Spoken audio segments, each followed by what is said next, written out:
Hello, I'm Jordan Maxwell. The video you're about to watch is composed of 3 separate half-an-hour interviews that were conducted not too long ago. The lady that will be interviewing me is Rita Dyson. The man is Ralph Walker.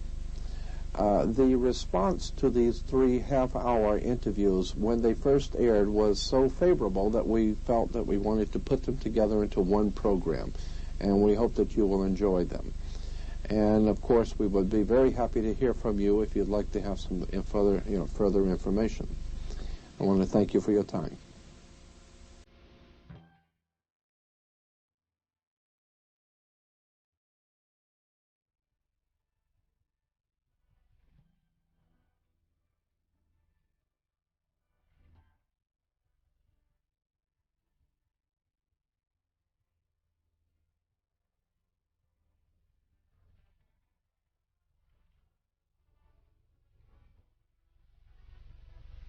Of all the tyrannies that affect mankind, tyranny in religion is the worst. Every other species of tyranny is limited to the world we live in. A religion attempts to strive beyond the grave and seeks to pursue us into eternity. Thomas Paine. Jordan, you've got to tell me about yourself. Well, Rita, first of all, let me thank you for inviting me back, and I enjoy being here with you. As I told you before and privately, the way I involve myself in this is it comes by me naturally, because when I was growing up as a little kid, my mother had an uncle who worked in the Vatican, Secretary of State's office. And about every 3 or 4 years, he'd come back to the country to visit the family. And as a little kid, I would sit and listen to this brilliant gentleman talking about international intrigue, politics at the highest levels.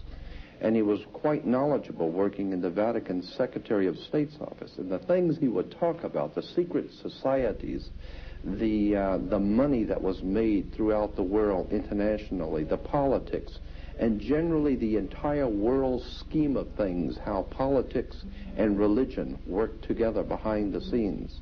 So I grew up hearing this kind of conversation, and my grandfather was a senator, and my great-grandfather was a congressman. I have 2 living uncles today who are federal judges.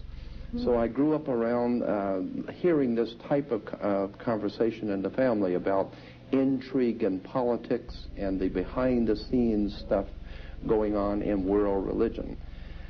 At the ripe old age of 17, I decided that I wanted to find out if there was a bottom to this issue. And I began my research and study into theology and all of the arcane or occult theologies of the world.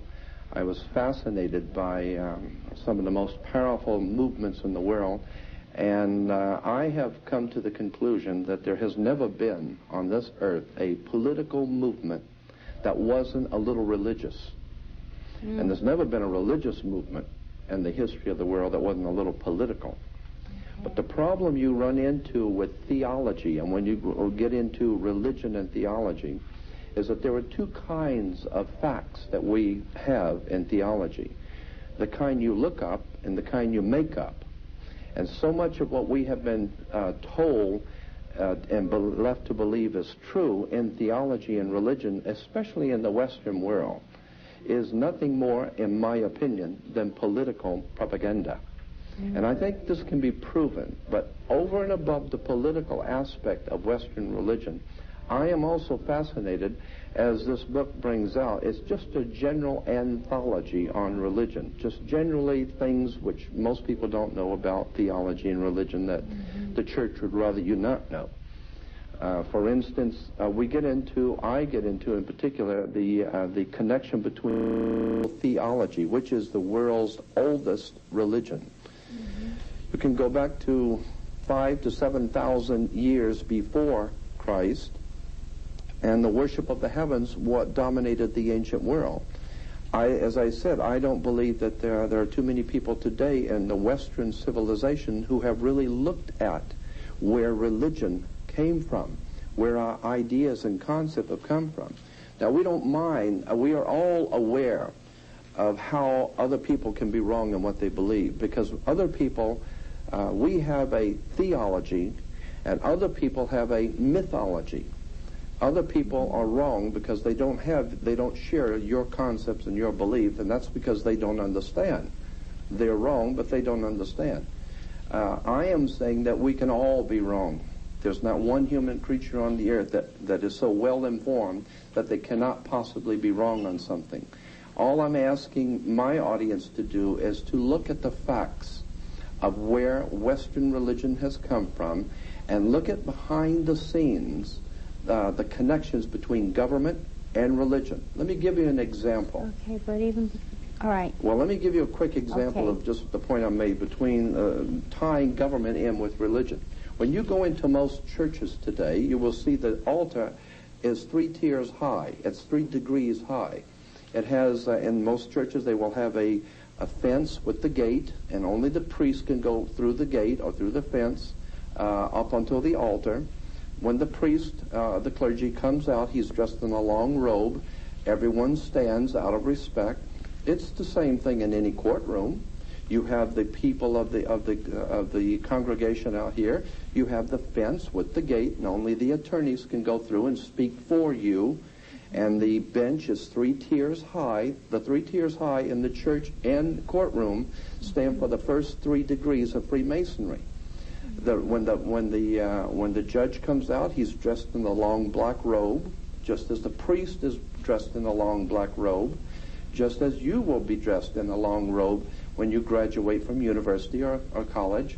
The connections are continual. The judge can sit and look down on you, for he represents the law, spelled L-A-W. You need to look at where the word law comes from.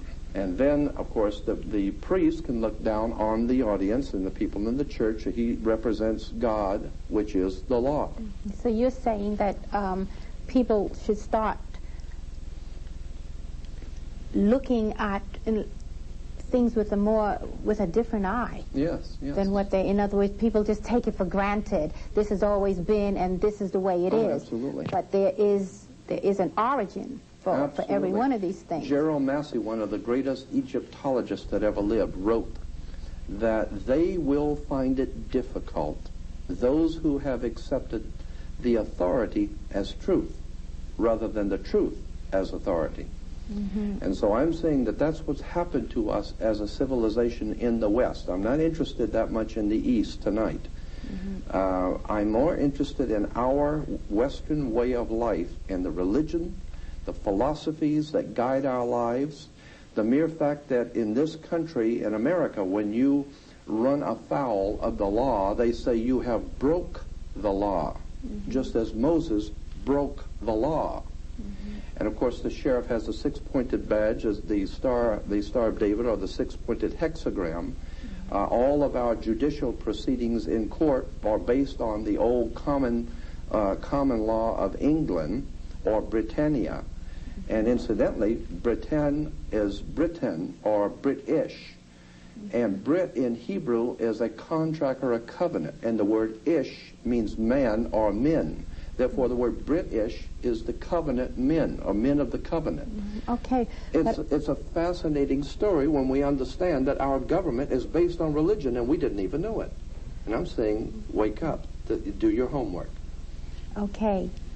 You have such a vast amount of information that I have to try and hold you back a minute, because I want to get into more things. Okay. I want to say some things here. Okay. For one thing, first, let me say this.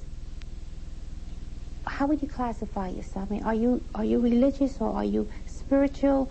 Are you what somebody would say agnostic? I mean, what are you?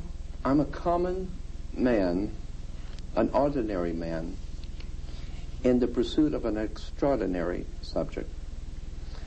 I consider myself to be one who appreciates and will fight for truth. You are a truth seeker.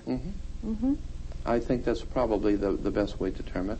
I am an extremely spiritual person in that I hold very, very high spiritual morals, ethics. I believe in a very powerful spiritual force that dominates and overshadows the world. Christians call it God. Others may call it something else, but I have a very high respect for spirituality. I have no time for religion as such. Anything that is organized by man, quite certainly, is not touching God. I think that we have a direct connection with our Creator, with that great spiritual God force in the universe. We don't need another man to intervene for us. Okay, so then would you say that, let's say somebody might say, well, how dare you question the Bible? I mean, how dare you write a book like this? You must be a demon or something. Mm-hmm. How would you answer that? I would say the same thing has been said of Solomon Rushdie. How dare you question the Quran?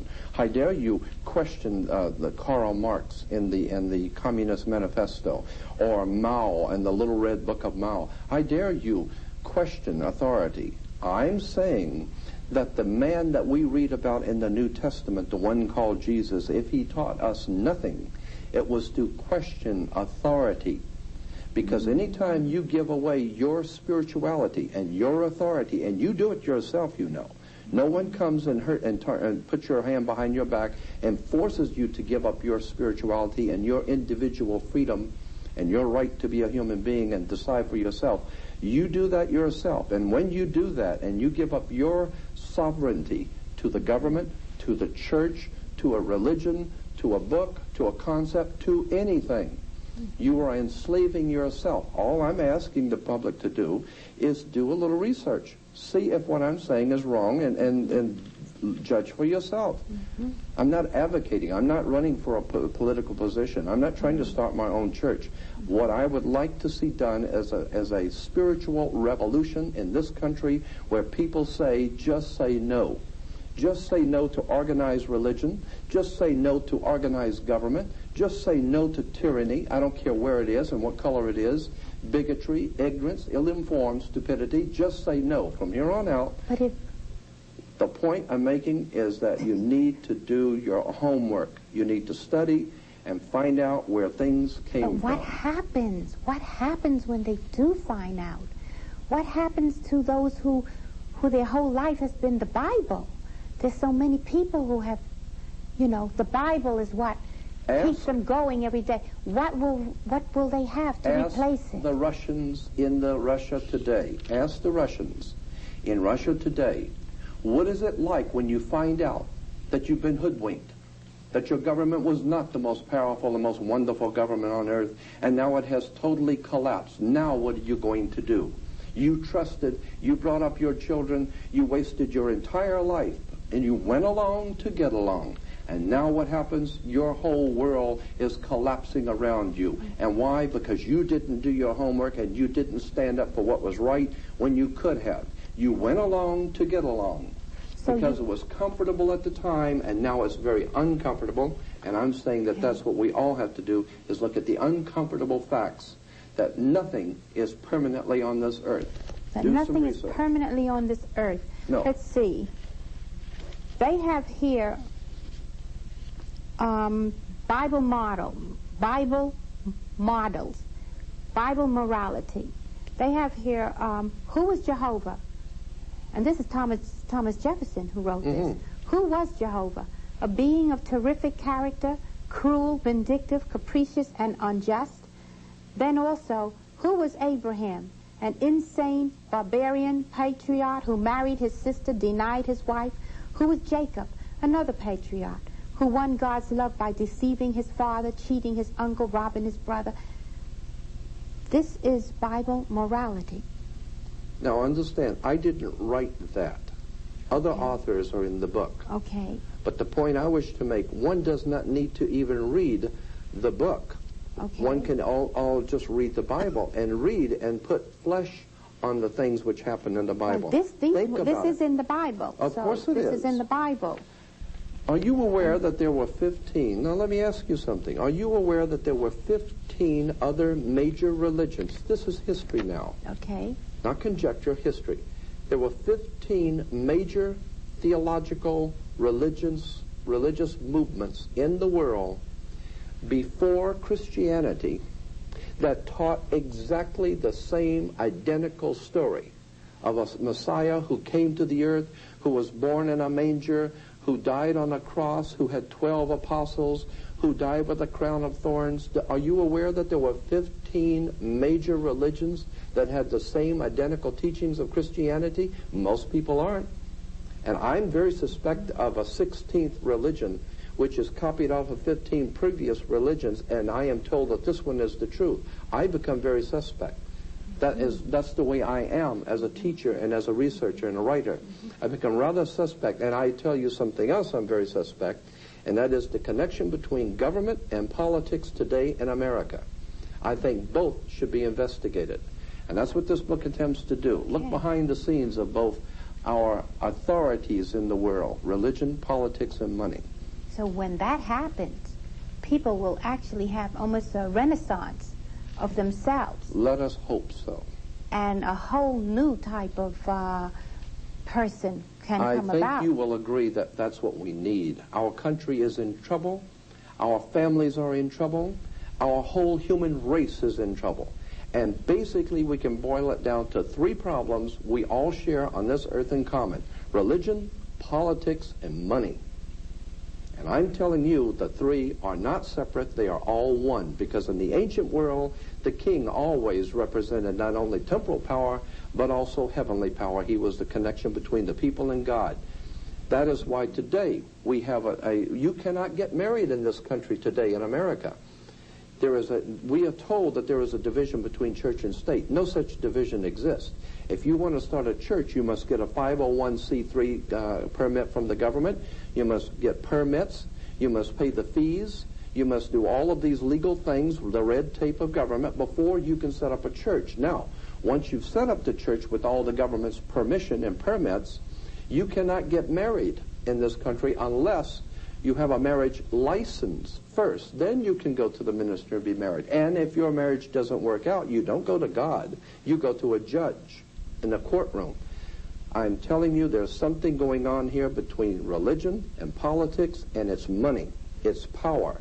And until such time as we're willing to look at what's been going on in this country for over 200 years and be open-minded, because your brain, your mind is like a parachute. It don't work if it's not open. I'm telling you, we can be exploited if we're not willing to open our minds, open our hearts, and say, let's look at the facts. Because the fact is, all over the world, people are being led by religious leaders. Ayatollah Khomeini and Saddam Hussein are just two of many people. And in this country, we put things on the back of our car, support our troops in the Middle East. You don't even know what they were doing in the Middle East. Do you think that has something to do... and politics. Okay, religion and politics. Do you think that has something to do with this, what we call this New World Order, this global unification? That you can bet on. You do? I think that I can make a very good case of that in a court of law if given an opportunity. If you look at the symbols on the back of the $1 bill, the pyramid on the back of the $1 bill, above the pyramid on the back of a $1 bill, look at it. You'll see an annuit coeptus. Annuit coeptus in Latin means our enterprise is now a success, or our project is now a success. Look at the wording on the banner beneath the pyramid, Novus Ordo Seclorum. Novus Ordo Seclorum is new order of the world, the new world order. Why is an Egyptian pyramid on an American dollar bill? Are you aware of the symbolism going on here, like the Washington Monument in Washington, D.C.? You know what the Washington Monument stands for? It stands for the male erection. And it connects right down the waters of life to the Oval Office. The Oval is the female. The Washington Monument is the male. It has to do with religion. It has to do with sex. It has to do with political power. And we take these instruments and we take these symbols and we think they're so marvelous. Do your homework and you'll find out that so much of what we consider to be holy and righteous is in fact nothing more than sex, religion, and money. And most people pretty well know that. But no one has actually bothered to confront the establishment. I hope to do that. I want to confront the establishment for the one reason I think that the truth is an idea whose time has come. I think we've all been manipulated and exploited, and it's time we look at the real truth. Yes, well, I think that a lot of people are somewhat walking around in a daze. Oh, so of many course. things are happening. They don't know where to turn. Absolutely. And I think that many of them, they don't really feel very happy with what they're receiving in church when they do go to church. You know, they feel something is wrong. It's because something is wrong. It's not true. The things which we have been told are not true. You can prove this in any good library. All one has to do is do something you've never done before. Go to a library and spend all day reading theology, and you will find the world has known for thousands of years that these stories are nothing more than stories. Now, as a matter of fact, Rita, the Bible is called the greatest story ever told. The greatest story, not the greatest collection of facts, not the most paramount document on earth, the greatest story ever told. It's a story. One must know how to read the symbols and the emblems and the terms. And that is why the symbols in the Bible symbols too? are in the Bible everywhere. I mean, did you know, for instance, that the book of Revelation was not written by Christians? The book of Revelation was around for at least 500 years before Christianity ever came into existence. The book of Revelation was already in circulation. No John ever wrote the book of Revelation. His name was Ion, I-O-N, from the Ionian Sea. And when in Latin, when you change I's to J, it becomes J-O-N. But in the English, it becomes J-O-H-N.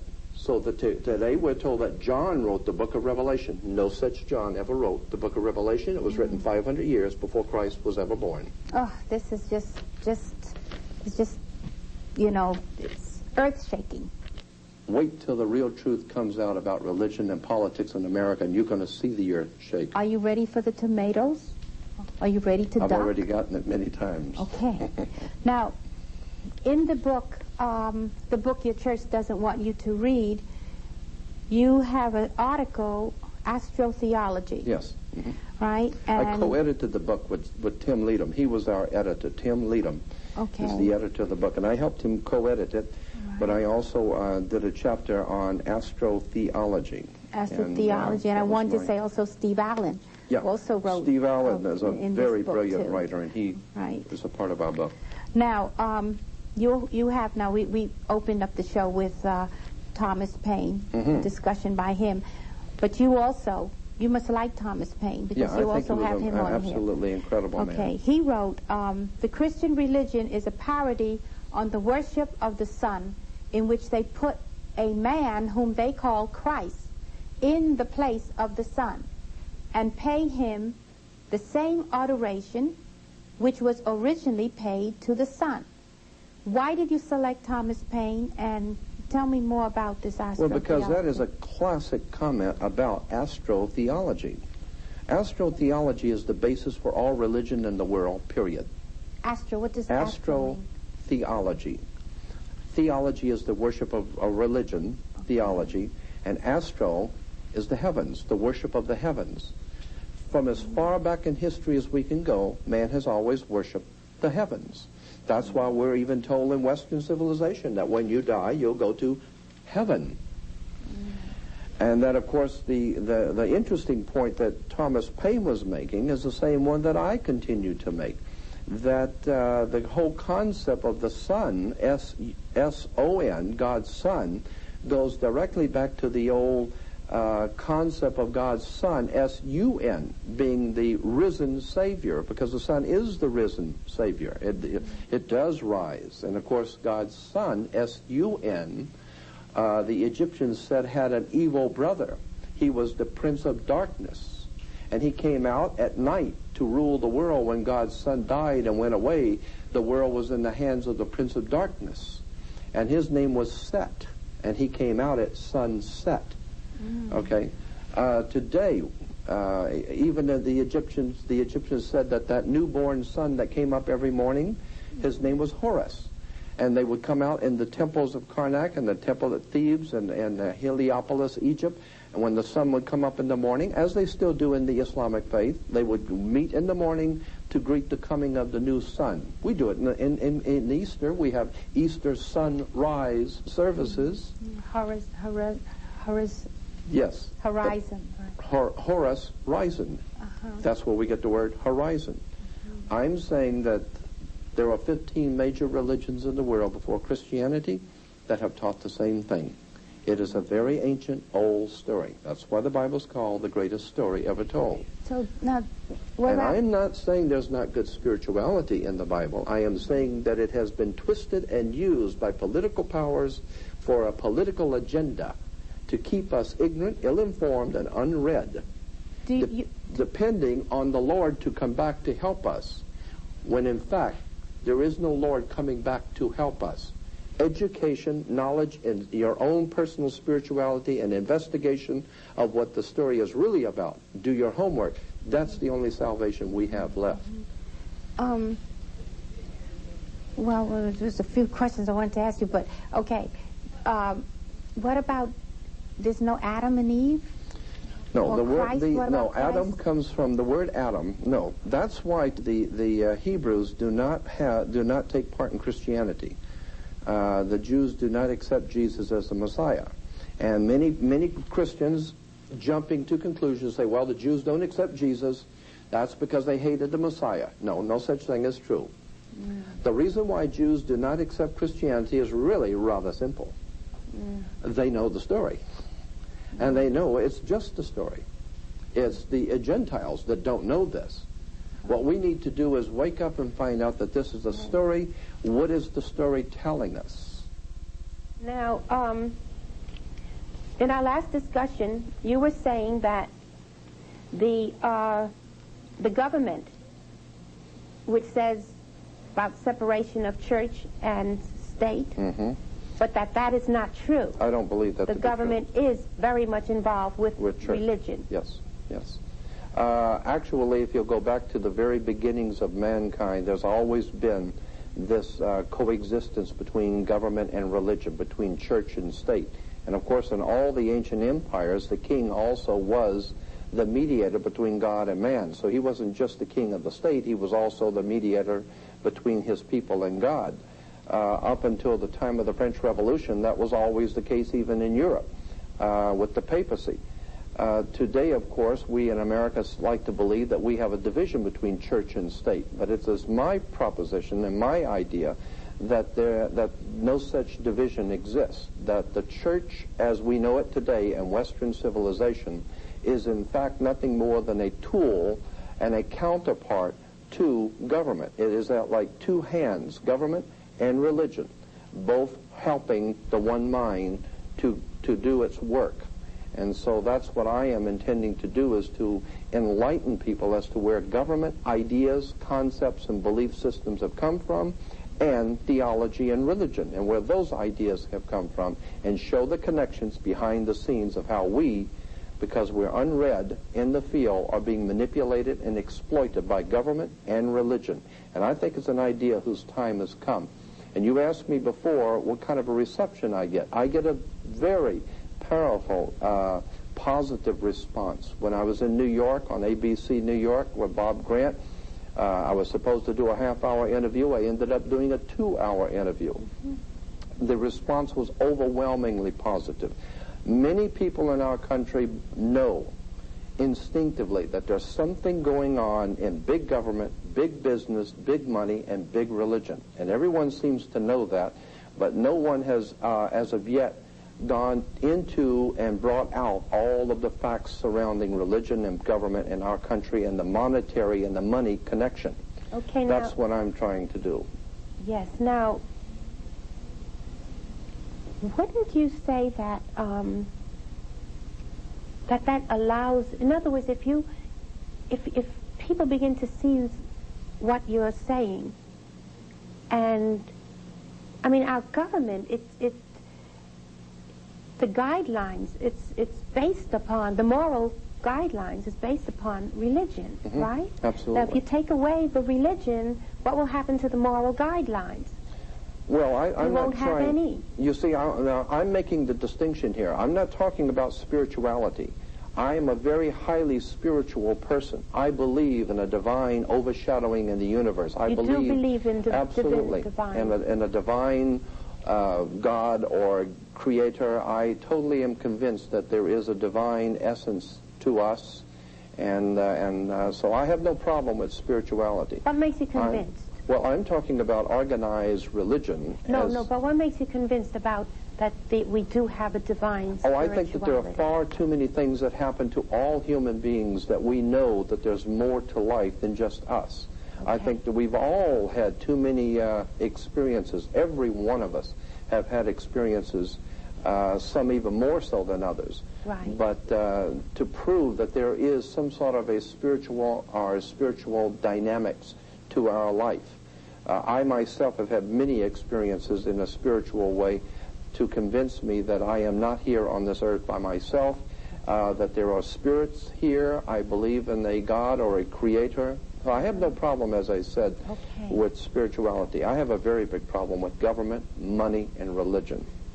Yes, that's somewhat contaminates the beauty of the divine essence. Absolutely. That is there. No doubt about it. And we have the best politicians and religious leaders that money can buy. And I'm tired of that. So okay, that's can I just ask you something kind of thrown off a little bit?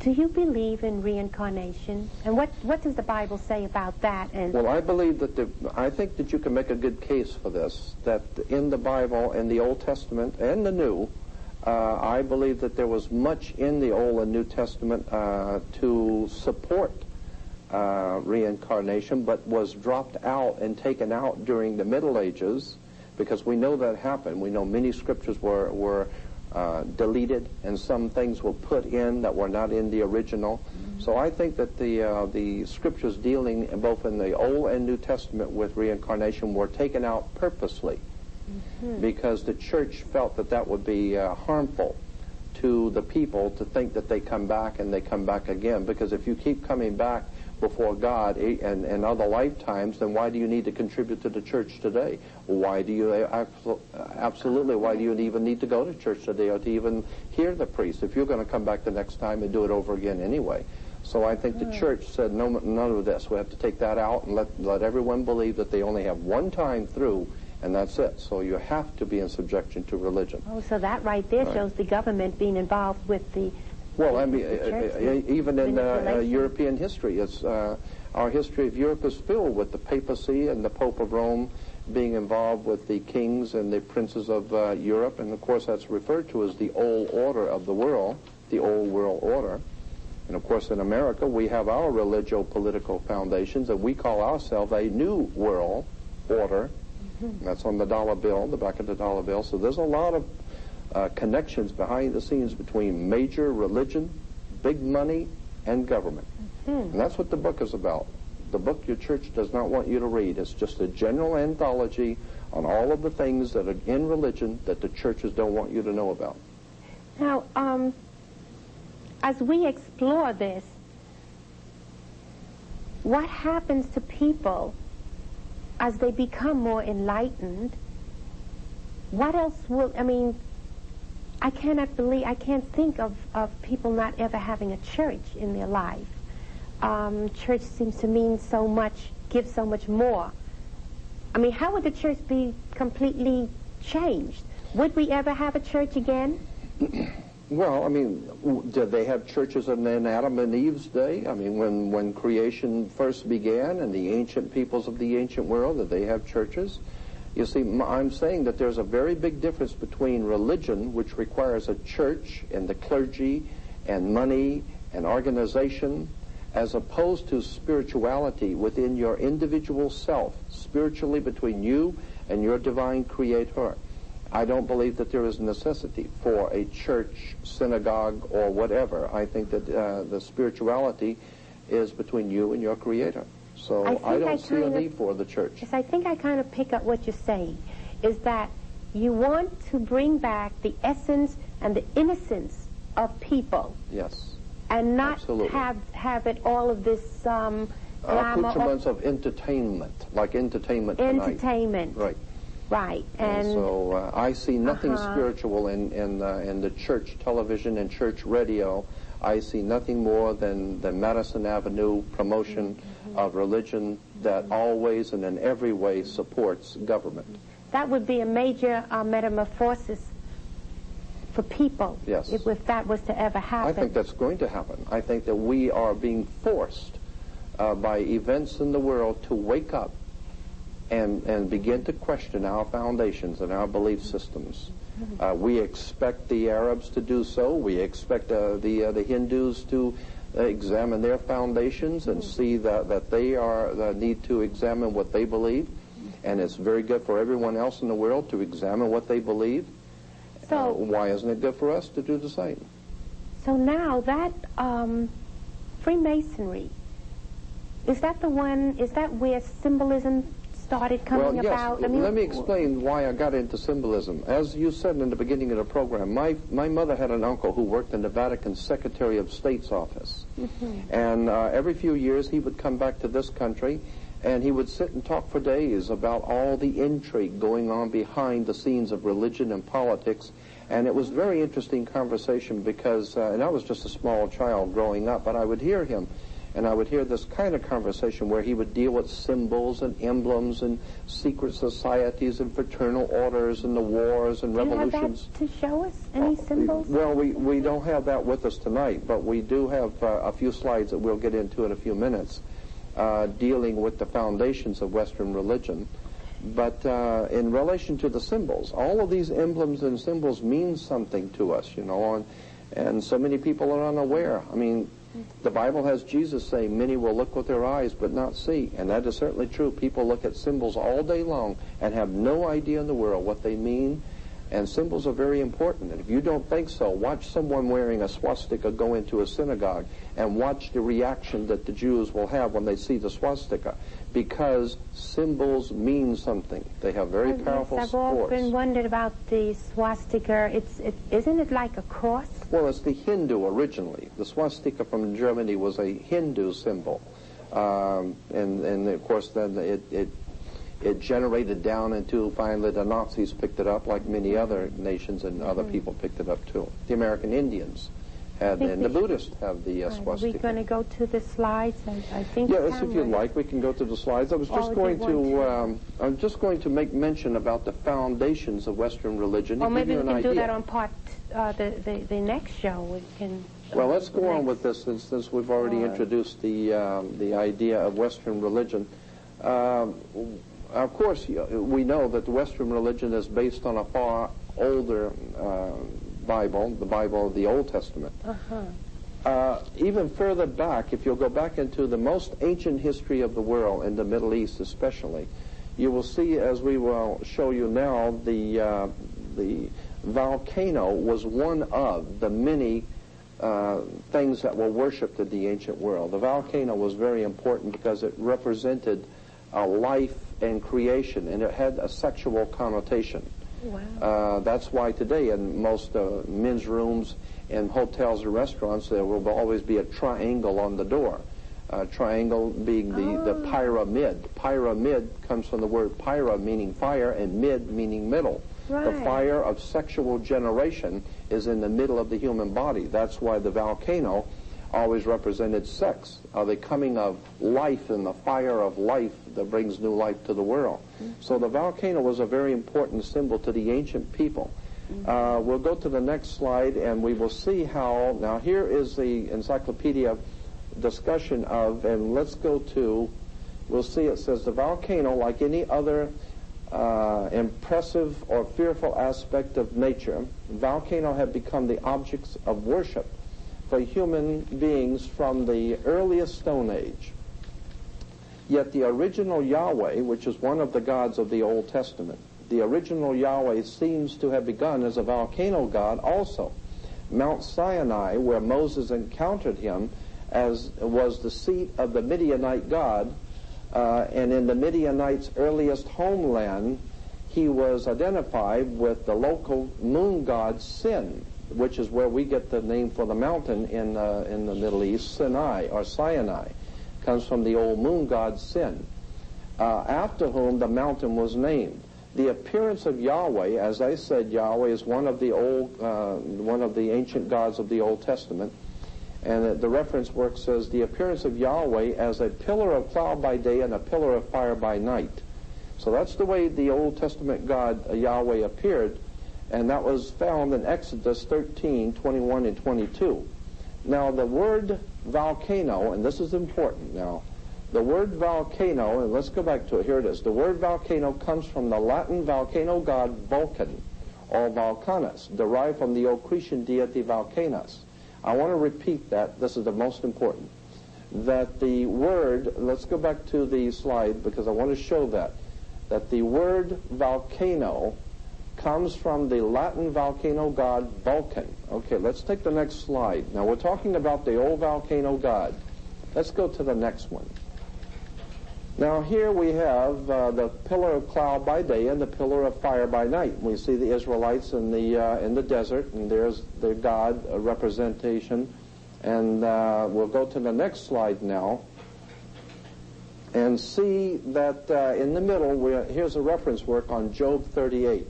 Now on the reference work of Job 38, it says, thunder is called in Hebrew kolath, or voices, for it is considered the voice of God. So here we have thunder, which is called in Hebrew kolath, or voices, for it is considered the voice of God. Let's go to the next one. Okay, there it is again. We're just saying the thunder is voices, it's considered the voice of God. Next one. Now, here in Job 38, we will go to the top one first. In Job 38:1, in the footnote, it talks about the storm. It says, the storm, the clouds, are God's tent. Unless he is gathered as the thunder, the voice of Yahweh. Now, if you can zoom in on that a little bit, we can see that clearer right there. So we see that God's tent are gathered as the thunder, which is the voice of Yahweh, roars. They descend, and God shoots his arrows of his lightning. So we're talking about Yahweh, the God of the Old Testament, with his thunder and his arrows of lightning. And then beneath it we'll see on the bottom, in Hebrew it says, God thunders wonderfully. We can see the bottom line, can we? God thunders wonderfully. Can we see the bottom line? Yes. God thunders wonderfully with his voice. Okay, let's go on. So now we see that thunder and lightning is connected to the old volcano god, the god of the volcano. The next slide. Here we have, and we can zoom in on a little bit on the bottom, we can see that at Mount Sinai, Jehovah performed signs. The mountain trembled and smoked all over. Millions now heard, and proof that what Moses had been made known in God's name was actually the Word of God. Now, if we'll back off, you can see that the Israelites are at Mount Sinai, and if you'll back off, you'll see that that is Mount Sinai is pictured here in the biblical text as a volcano. The next slide. Now here we have Jehovah. Let's go in and get that a little bit closer. So we can see that Jehovah led the sons of Israel to the mountain named Sinai, and there he gave them his law. Now look at the mountain, and you will see the mountain at Sinai, where the Israelites encounter Yahweh, Jehovah, is actually the volcano. Now let's go again to the next one. Okay. Now there we have the in the reference work of the Hebrew holidays, we have Rosh Hashanah and Yom Kippur, and the next slide. The next one we will see is another set of holidays with the Passover. And now on the bottom, we will see that, let's bring it in and a little bit closer on the bottom, and we'll see one of the holidays is the Feast of the Giving of the Law. So here's when Moses was given the law from Mount Sinai. Now let's go to the next slide, and I think we'll have a better picture of that. Okay, we'll back off a little bit. There it is. Now we're seeing that this is the Feast of the Giving of the Law, which coincides with the Feast of the First Fruits. Let's go to the next picture, which will bring that picture up a little closer, I think. And there we see the volcano again at Mount Sinai. So we're seeing that Yahweh, one of the different gods, one of the many gods of the Old Testament, is pictured here as the volcano god. All right, now we go to part 2, which is the closing part of this section of. Let's go to the next slide. We will see here now the.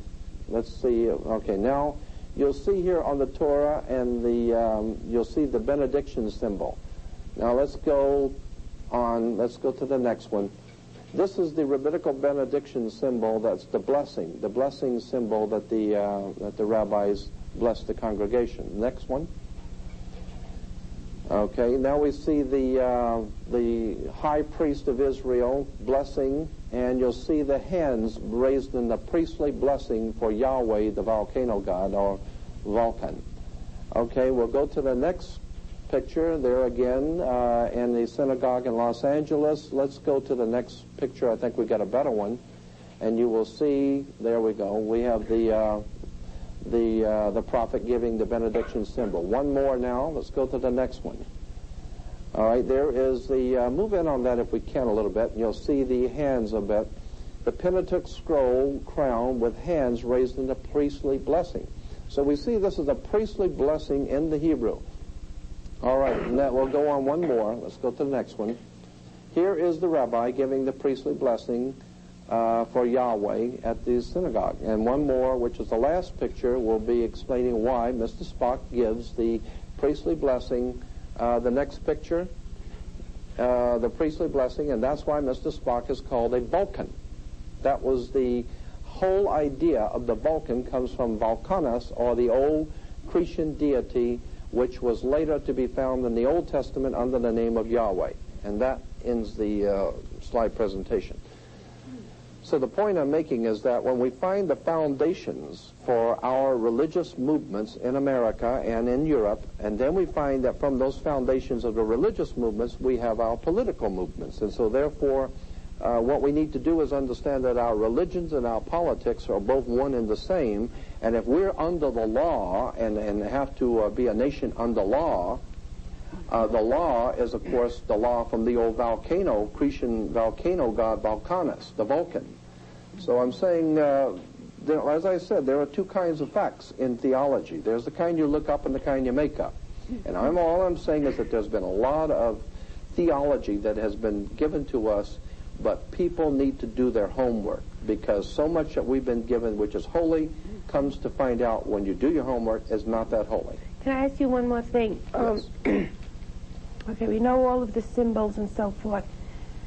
What about this thing that and I'm going to ask you something that a viewer may ask. Mm-hmm. What about the Noah and the curse of Canaan? Yes. Well, it was actually the curse of Canaan supposedly explains where the black man comes from, because he was cursed by God. That is a horrible misuse of Scripture. And I think it's too much of a subject to get into now. Suffice it to say that it was purposely used by people who knew better when they were using it, that it was not a curse on the black man that has to do with Canaan and the Canaanites, and the curse of the Canaanites. Canaanites were not black people. Black people were Africans, not Canaanites. So, we can dispense with that. It was misused Scripture. Is that something that we could have another topic on? Yeah, that would be a very subject? interesting one. When you get into Canaan and Babylon, and how today the Babylonian Empire still rules in our world today. Our symbols and our emblems come directly from Canaan and Babylon. So if there's a curse on Canaan, we're enjoying it right now. Okay, so that's something we can come back and talk about. I'd like to do that, yes. On that. Okay, all right, so now you don't feel that this is going to, when you take this away from people? No, I think it is a privilege to educate and help people to understand where things come from. What's going on. Yeah. Okay. I am absolutely enthralled, and I feel it's such a treat that you have come to be with us and to share this information with us. The secret societies is a very profound subject, and it's it's one that most people just have never even looked at very closely. For something that is so powerful and so important in our day, the societies which control our country from behind the scenes, it's really important for us to understand how they got here and the symbols which are used. Symbols, occult symbols, are like letters of the alphabet. Put them together and they tell a story. But if you can't read the symbols, you don't understand the story. Okay. And so a classic example I'd like to bring to your audience's attention is like on the dollar bill. On the back of the $1 bill, everyone's has a $1 bill in their pocket, but very few people have ever looked at the symbolism on the back of a $1 bill. There's much talk going on today in Washington about a new world order. If we look at the back of the dollar bill, the $1 bill, on the left-hand side you'll see the magic circle, and within that magic circle is the pyramid with the all-seeing eye separated from the body of the pyramid. And above the top of the pyramid, just above the eye, you have annuit coeptus, which is Latin for annuit means our enterprise or our project. Coeptus basically means has been crowned with success or is now a success. Therefore, annuit coeptus is our enterprise is now a success. Now, what was that enterprise? That's right. Now, the enterprise itself is beneath the pyramid, novas ordo seclorium. Novas is all Latin. Novas is for new, ordo is order, and seclorium is for the secular. Secular is like your secular job, your secular education, which means worldly, or the secular world. Therefore, novas ordo seclorium is new world order. A term that we hear quite frequently today. Exactly. Now, the interesting thing about this symbol of the new world order, why is it pictured beneath an Egyptian pyramid? Pyramids are in Egypt. Mm-hmm. And so there's a reason why Egypt has played such a very big part in America. America is, to the secret societies of the world, America is referred to as the new Egypt. And therefore our symbols are from Egypt. Like in Washington, D.C., you have the obelisk of the White House.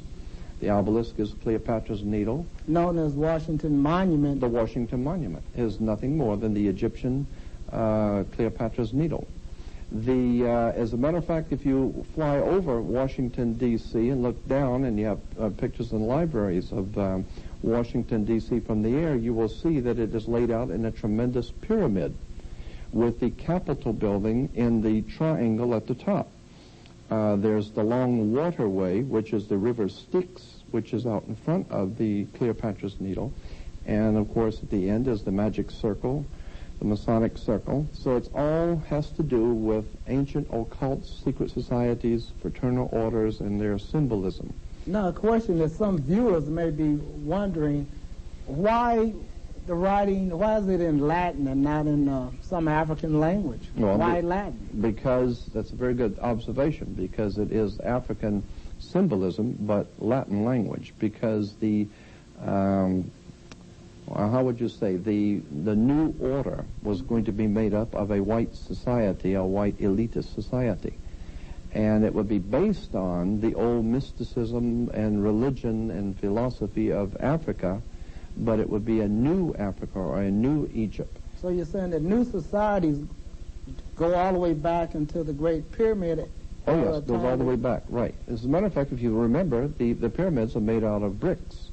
And those who work in the ancient world with bricks were called stone masons. And that's, of course, where we get today, the Masonic societies, or the Masons who work with bricks, so that almost all Freemasons realize that their fraternity of Freemasonry goes all the way back into the ancient world, into the first dynasties of Egypt, and all of their symbolism comes from Egypt. But what's important is to understand that today, in order to understand when the president says the New World Order, and you hear this term quite often now, let me explain to you what's being said when you hear the words New World Order. America is referred to as the New World. Christopher Columbus discovers the New World. Well, the Old World is Europe. And for almost 2,000 years, Europe has controlled the world. Europe has dominated the world. and Rome has dominated Europe. So for almost 2,000 years, Rome, or the Roman Church, the Roman authority of Europe, through their ancient houses, their fraternal houses, have controlled Europe, and Europe has dominated the world. Now, did the Crusades have anything to do with this? Absolutely. That's exactly right. That's why Steven Spielberg and the George Lucas movies with Indiana Jones and The Last Crusade. Okay. Of course, you can't understand The Last Crusade if you don't understand the first one. And it has to do with the Lost Ark, and that's why Raiders of the Lost Ark, the Ark of Covenant. And incidentally, in that Raiders of the Lost Ark, where were they looking for the Lost Ark? In Jerusalem? Yeah. In Palestine? In the Holy City? No, in Egypt. They were looking for the Lost Ark in Egypt because that's exactly where the Ark originally was, in Egypt. It was an African symbol. It was purely an African symbol, the Ark, and later on it was brought into modern use in the Bible. It was referred to as the Ark of the Covenant, but actually it comes from Egypt. It's a much older symbol. Mm-hmm. But anyway, if you think about the power base in Europe being the old world, Europe being the old world, and those powers that are behind the throne of Europe dominating the world, that was an order, like the Masonic order or an order of priesthood, the orders of, the fraternal orders. Now, as I reflect on history, several United States presidents belonged to the Masonic. Quite a few. As a matter of fact, the founders of the United States, the founders of the country, the signers of the Constitution, were all Freemasons except for the few that were Rosicrucians, and there were a few others that were of other fraternal orders. In that respect, it's interesting to do a little research in your history books on an order called the Pueri di Sion, the Holy House of Sion, S-I-O-N, not Z-I-O-N, Pueri di Sion. It's a very powerful secret society that's even in existence in the south of France today, and that's why, of course, south of France has always been a very mystical place for occult societies. The Cathars, of course, and the Albigensian Crusades. But let me get back to this point about Rome dominating Europe and Europe dominating the world. Rome, the Roman Church today, was the power of Europe, and that was the old world order, the order of the old world. But with the coming of America, we have a new world order. And therefore, it is the power, elite power base, which is America, the new order. Are you saying that power was passed on to America? That's right. The power was passed on to America. Did they seize it and take it? Well, they actually, in fact, seized it and took it, and moved the power base from Europe to America. And therefore, the order that now is directing affairs behind the scenes in America is referred to by people on the inside as the new order, the new world order, because America is, as I said, the new world. And so when we understand what the symbolism on the dollar bill, and it's just an enormous subject, getting into the motion pictures, Hollywood, is incidentally, the magic practicing priest of the old Celtics priest, the old Babylonian Celtic priest of Europe, had magic wands. And the magic wands were always made out of holly wood. And that's why, because they would work their magic and with Hollywood. And of course, the secret societies are still today working their magic with Hollywood. We use this terminology, secret societies. Are they really secret? Well, you see, not all of them are secret. Many are semi-secret societies. In the 35 years that I've been interested in this subject, I find that there is always going to be many people who have come out of societies for whatever purpose and for whatever reason, and begin to divulge some of the materials and some of the things that were going on behind the scenes. Usually we hear about this like 50 to 60 to 100 years later. Someone we finally find out wrote a book or something, and then we look back and then we can see why things happened the way they did. But today our world is totally in the grips of secret societies. The Middle East is dominated by some very powerful secret societies that work on fraternal orders. That's the reason why George Bush had the troops in the Middle East. It was to show power to other secret societies, so to speak, who is actually in control of the Middle East. I want to ask this question for a viewer that may be out there wondering, what about the Republican and Democratic Party? Well, George Washington, I didn't write this, I'm just relating it to you. George Washington mentioned in one of his letters, actually 2 letters, to a reverend in 1794, something like that, that there was a secret society operating in Washington at the time, and he referred to it as the Democratic Societies, which was later to become known as the Democratic Party. And he said that this society of the Democratic Society or Democratic Party was absolutely a very, what was his word, subversive movement within the Republic.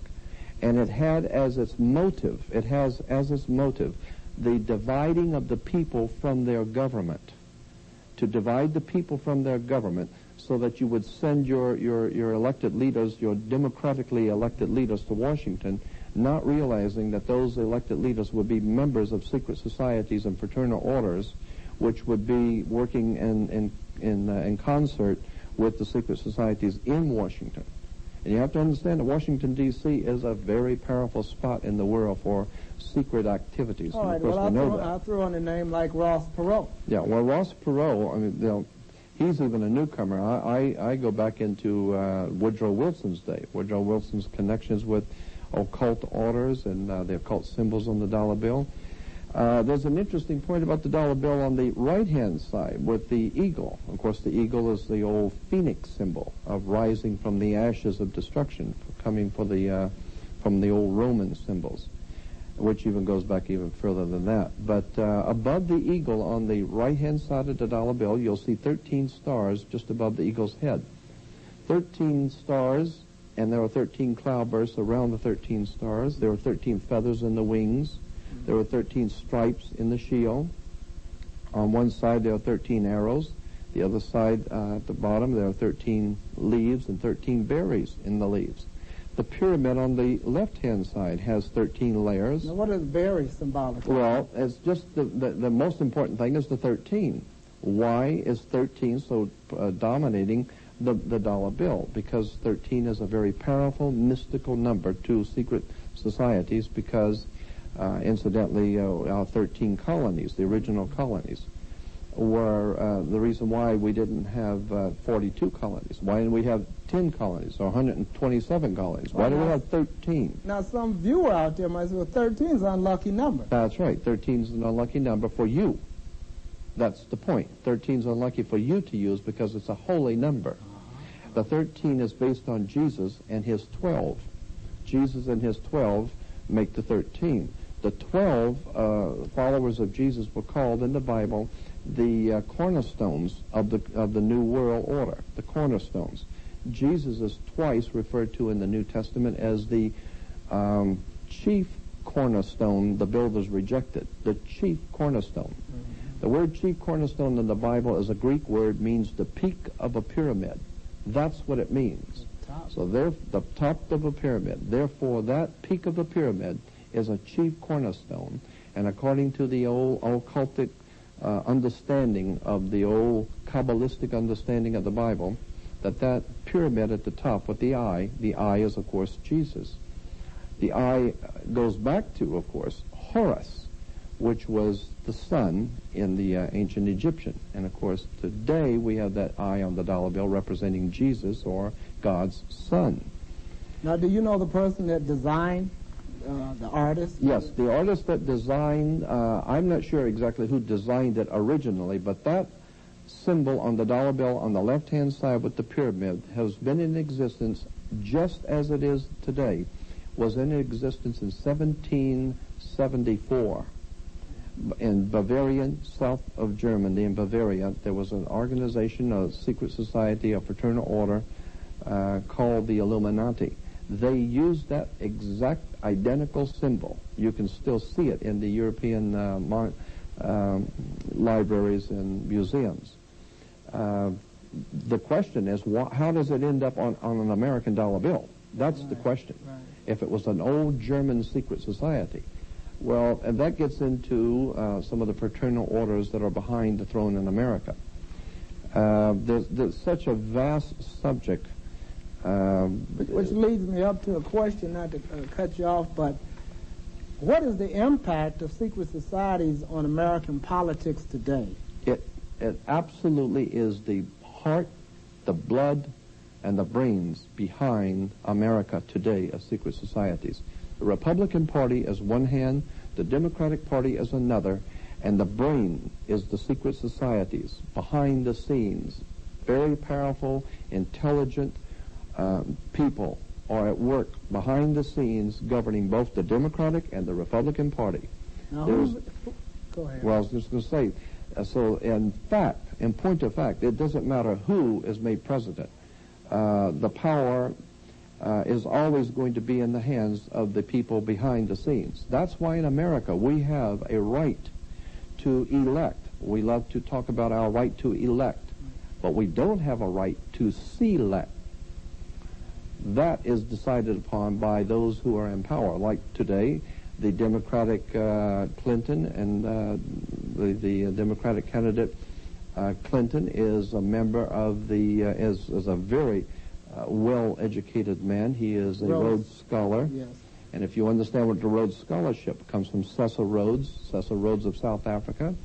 And Cecil Rhodes said that he was going to leave his millions and millions of dollars to set up a secret society that would be teaching young white people, young white men, to be able to come into power and handle the power of a very vast new world government in which and so that was the dream of Cecil Rhodes, to be able to create a secret society that could dominate the world from behind the scenes and do it with such expertise that no one should ever even get the knowledge of it. No, it seems like the winds have changed. You hear that statement quite frequently when it comes to politics and people uprising to change governments. Does secret society have any impact for the situation that's going on in Europe? Absolutely. Has secret societies have to do with everything that's going on in the entire world. You have to know that where there is politics, there is money. Where there's money in politics, there's religion. And there are powerful forces at work right now in Yugoslavia. There are books written 20 years ago talking about how the secret societies in the 90s, the early 90s, were going to break up Yugoslavia. And they had already designed how they were going to do it, who they were going to start the war with, and how they were going to start it. 20 years ago, books were written about Yugoslavia. That's just one example. And if you, in that type of research, you can pretty well tell what's coming down the line. You can already tell the who's going to be doing what if you understand the story. As I said, if you can read the symbols. Now, a question for viewers out there.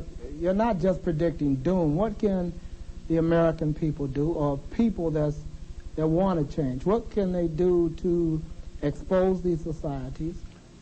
Well, let me say this. I am directing my words, my work, what I do. I am directing my comments and my work only to a select people, only to select few. And that is those who really care about their lives, those who really care about the country they live in, those who really care about freedom, liberty. And I believe that the most important thing one can do is to educate your mind first, because that's where real freedom is in the intellect, spiritual and intellectual freedom. And without that kind of freedom, things you don't understand, things you don't know, not being able to read symbols, that's where they have you. Because you don't understand the game that's being played. We're in a world surrounded with symbols and images. Right. And so one needs to take the time to explore the history of these and see what they really mean. Exactly. Now, a question, you're a very noted lecturer. You will be doing some events sometime? Yes, as a matter of fact, I'm going to be doing some radio programs. I already have. I was in ABC New York. I did a 2-hour show there, and it was very exciting. We just did a program for CBS. I was on CBS special on ancient mysteries of the Bible. I'm doing a program for NBC, probably, hopefully, that's in the works. Right. And also I've just done some radio programs here in Los Angeles. And you're also going to do a book tour, a lecture tour right. to the various independent bookstores throughout Southern California. Right, exactly. That's sometime this month. As a matter of fact, yes. And the Black and Latino Multicultural Bookstore, I'm going to be giving a lecture there also. And that's for the general public? Yes, for the general public, and there's just an enormous amount of material. A lot of people might think that this is the kind of a subject that you'd have to be in government or behind the scenes. You'd be surprised how much material is actually out there if you just know where it is. Well, this is the information age, it's dubbed that. That's right. We're living in the information capital of the world. Right. I should say most of the information that you probably acquired, you got right here in the United States. Oh, sure, absolutely. It's interesting, too, that your listeners might be interested to know why our country is ruled from the District of Columbia and why we have Columbia Broadcasting System and Columbia University and the Space Shuttle is Columbia. And, of course, the Columbia Broadcasting, CBS, Columbia Broadcasting Television, has the symbol of the all-seeing eye, the eye on the dollar bill. The United States is ruled from the White House, not Black House or Brown House, but from the White House. And England is, of course, ruled from the White Hall, which is like the Masonic Hall, the Lodge Hall, or England's government comes from White Hall. America is from the White House. So they're symbols and emblems, and they mean something. And I might also interject this. This I consider to be very important. When the new King of England is crowned, Prince Charles is made king, listen to the words that the Archbishop of Canterbury will say to the new king in his initiation ceremony. He says that the King of England is taking this position of king for Jesus Christ and ruling for Jesus Christ, ruling for Jehovah on God's throne. And that is why God's kingdom is represented by the United Kingdom. The United Kingdom is God's kingdom. And, of course, Rome has a terrible dispute with that. Rome had a dispute with England being the center for God's kingdom, or the United Kingdom. The Pope felt that he was the vicar of Christ. And that was the basis for 2 world wars that we got involved in, as to who and what secret society was going to be dominating the world. The old world of Rome, or the new world of Anglo-American. As you have seen, world politics is actually based on religion.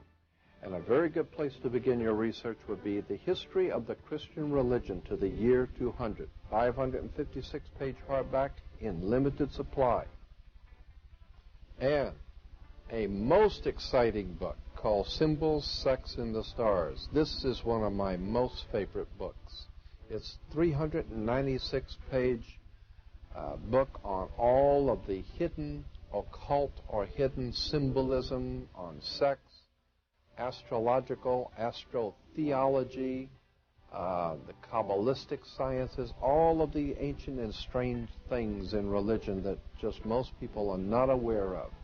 This is a 396-page blockbuster book. It's been reprinted by the Book Tree, and I highly recommend it. And also, I am producing a new video based on this book. This book is so sensational, I'm basing my new video on this book, Symbols, Sex, and the Stars. You don't want to miss this one.